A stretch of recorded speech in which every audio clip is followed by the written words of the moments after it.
¿Estamos en peligro? Más que hablar de si estamos en peligro, estamos en un cambio que va a hacer que el mundo no sea lo que era antes. Hay gente que piensa cuánto tardaremos en volver al modelo anterior y probablemente la pregunta no sea esa, sino qué nos espera, qué nuevo modelo tenemos por delante, porque hemos consumido un sistema que ha durado décadas, probablemente desde la Segunda Guerra Mundial nos ha sostenido una organización internacional basado en reglas que han caído por su propio peso en cuestión de pocos años, y lo que hemos vivido en el segundo mandato de Donald Trump es la evidencia clara de que aquello que nos temíamos y que hablábamos hace casi un año, ¿no?, de ese nuevo orden mundial, va a un ritmo incluso más rápido de lo que habríamos pensado, ¿no? Y cada vez más gente es consciente. Es decir, el problema que nosotros ya empezamos a hablar hace 11 meses, el podcast que tuvimos hace 11 meses tiene 1,3 millones de visitas, muchísima gente preocupada por eso, con, yo diría, un titular que es el nuevo orden mundial es una realidad.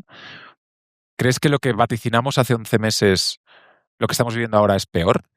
Sí, más rápido y de una manera más brusca, y te diría que sin un coste todavía aparente en la ciudadanía, pero sí a nivel político totalmente relevante. Ya.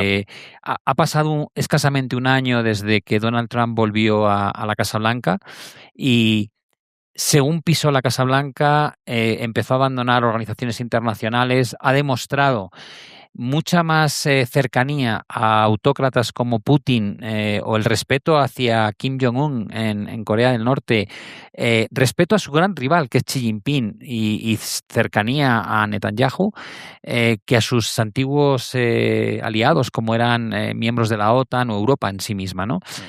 El desprecio con el que habla de los líderes europeos, la manera en que extorsiona económicamente vía aranceles las relaciones comerciales, la persecución de hacer ciertas cosas porque puedo hacerlas, porque tengo el poder militar que me permite imponer mi ley, es un salto dentro de una democracia, te diría, hacia un modelo autocrático, que a mí me preocupa muchísimo y está levantando, creo, por primera vez, preocupaciones grandes dentro del propio trumpismo, ¿no? Dentro del propio Partido Republicano. Dentro de MAGA, ¿no? Efectivamente. Dentro de MAGA se ve como entre ellos ya ni se entienden. O sea, hay una situación que cuando entró en bloque el trumpismo, cuando entró en bloque el J.D. Vance, todo el séquito, todo el mundo iba a una. Ahora parece que no. Y esa es una de los síntomas de que desde dentro se está rompiendo algo. Sí, porque cuando tú eres líder y no respetas a tus acólitos, y hemos visto la destitución de la fiscal general, de responsables que eran verdaderos seguidores del propio Trump, ¿no? Y cómo los ha... Es curioso porque no es que simplemente los destituya, es que primero los destituye y luego los vapulea en redes sociales, o sea, los intenta... Ridiculizar. Sí, ridiculizar o denostar. Dices, los habías colocado, lo hizo con Jerome Powell, ¿no?, el presidente de la Reserva Federal. Es como lo nombras tú, y cuando ya no te sigue la cuerda, cuando no se convierte en un sí señor continuo, directamente reaccionas contra él como si fuese tu peor enemigo, ¿no? Y eso crea, yo creo, un miedo interno dentro de la propia organización que sigue a Donald Trump, como diciendo, este señor no tiene límites. Y el hecho, por ejemplo, de no pasar por el Congreso cuando tienes mayoría es otra demostración de decir, yo estoy por encima del orden de mi propia Constitución, ¿no? Es decir, yo no tengo por qué, yo ataco porque quiero, y digo, ya, pero bueno, deberías pedir permiso en el Congreso para este tipo de acciones, lo dice la Constitución, y sin embargo, él se siente que está por encima de la ley. Claro, hay un punto. Hace unos días, él tuiteó, esta noche va a morir una civilización entera. Que un jefe de Estado, que alguien como Donald Trump diga eso, infunde un miedo, infunde lo que tú hablabas es más propio de un bully, ¿no? De alguien que está en un instituto y te quita el bocadillo. Cuando miras la historia y piensas en qué personajes han dicho cosas similares, se te ponen los pelos como escarpias, porque muchas dictaduras y grandes conquistadores del mundo tenían una idea muy similar, ¿no? De que podían tomar aquello que querían simplemente porque a nivel militar tenían una fuerza que era incontestable. Qué miedo. Y lo hemos visto con las amenazas hacia Groenlandia, lo hemos visto la manera en que ha tomado Venezuela y creía que iba a ser igual en Irán y se ha encontrado una realidad totalmente distinta de la que merecerá la pena que hablemos. Pero tal vez a mí me preocupa no solamente la soberbia con la que actúa y el poco respeto que muestra hacia el orden mundial y otros aliados, me preocupa incluso más el respeto que muestra hacia personajes políticos cuyo nivel el resto del mundo considera que es algo a erradicar, ¿no? Entonces Putin lleva a cabo, hemos visto cómo ha limpiado toda, de cara a las elecciones, cómo va limpiando los posibles candidatos y se suicidan, se tiran desde un tejado, mueren envenenados, ¿no? Y que parezca un accidente, ¿no? Claro, dices, ¿cómo puedes tener respeto hacia un individuo que hace esas cosas? O dices, te estás acercando.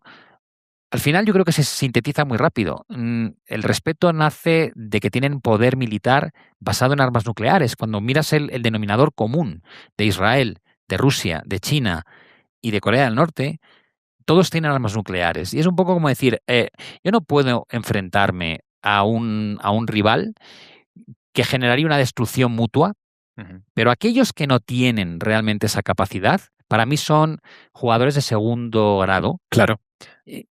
Y cualquier cosa que digan realmente, ¿a quién le importa, no? El imperio del miedo, el momento que estamos viendo de caer bombas, perder vidas humanas, el impacto que tiene la guerra, aunque nosotros no estemos viviendo ese impacto directo de un bombardeo, ¿cuál es en nosotros? Es decir, alguien que está ahora aquí en México, en España, alguien que está en su casa y está viendo lo que sucede, ¿cuál es el impacto real de la guerra en nosotros? Tienes un impacto directo y rápido que todo el mundo siente, que es, por ejemplo, el incremento del coste de la gasolina y el diésel, que de alguna manera lo pagas en el depósito de la gasolina. Ese es tu primer impacto, que lo percibes inmediato.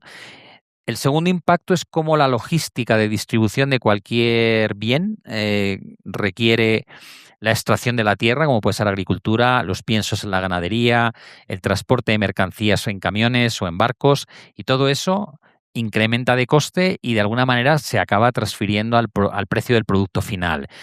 Llega en distintas oleadas, lo hemos visto con los vegetales, el tomate, anteriormente en la guerra de Ucrania lo vimos con el aceite de oliva. Es decir, eso está ahí y nos va a ir llegando en distintas oleadas. Y luego hay un coste que no se ve todavía, pero que está latente, y es en el momento en que Europa es consciente de que no puede dejar la defensa de la eurozona en manos de las decisiones de Donald Trump, que hasta ahora era el que aportaba el 60% del presupuesto de la OTAN, y alguien dice, oye, estamos desamparados, este tío puede ser que no nos vaya a ayudar, y las últimas declaraciones de Trump son evidentes al respecto. Te dice, no me habéis ayudado en esta guerra, una guerra que han iniciado ellos, tanto Israel como Estados Unidos, sin permiso ni preguntar a nadie, ¿no? Y dices, pero él se siente como, me habéis dado la espalda, y ya está diciendo, no lo voy a olvidar. Con lo cual yo creo que la OTAN, concebida como tal, con todos los países tanto de Europa como Canadá, ya se han dado cuenta de que hay que sustituir ese 60% de aportación militar de Estados Unidos, y eso supone el aumento de presupuesto que ha propuesto el presidente estadounidense en el Congreso es de 1,5 billones solo para el año que viene. Europa, cuando ha hablado de rearmarse, habla de 800.000 millones en 4 años.